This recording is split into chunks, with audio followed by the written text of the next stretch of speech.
regards to a very specific question about what's right and what's wrong with the industry. Right. Well, you know, what's wrong, you know, I'll try to deal with it as quickly as possible.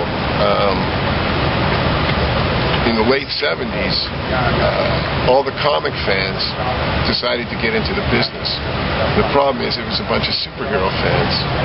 And an industry that had, up until that point, catered to almost every genre imaginable, slowly and slowly was narrowed down and boiled down to a point where it's superhero comics, and that's all there were. And then they all were writing these comics for each other, not for a mass market, not for young people.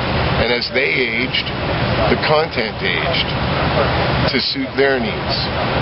And the idea is, you know, when you're an adult, you're supposed to turn to other forms of entertainment, maybe, or appreciate comics for what they were. But that hasn't been the case. So now we have superheroes that rape. We have our heroin addicts. We have all this kind of bullshit that's been heaped on to these characters that were meant to entertain kids and give them a little sense of right and wrong and adventure.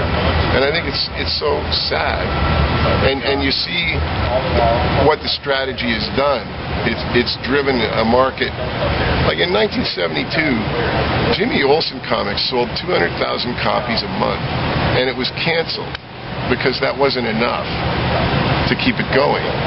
These days, the best-selling book can barely scrape past 70,000. Never mind the worst-selling books. So let's take a look at that strategy that's been applied to this business. How did it work out? Not too good.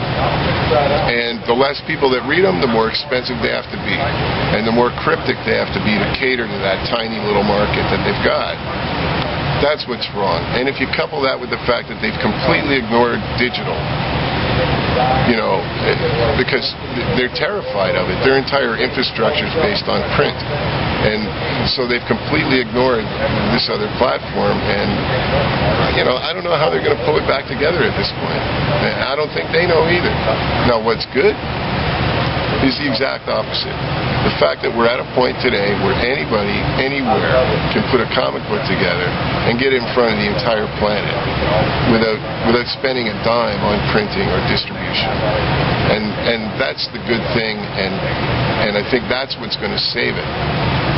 These young people who have nothing to do with the industry we're in, just going out and doing their own work and putting it out there and letting people respond to it. You're definitely a backer then of the internet business and putting their online comics out there and distributing it just as quickly as possible. Well, I look at it this way. You know, you can stand in front of a tidal wave and say, I don't see the tidal wave and I don't want to get hit by the tidal wave, but you're still going to get swept away in it. So this tidal wave is here, and you either ride it or let it wash you out, you know? It's not like we can find a way to stop digital from happening. So, yeah, you know, you jump in.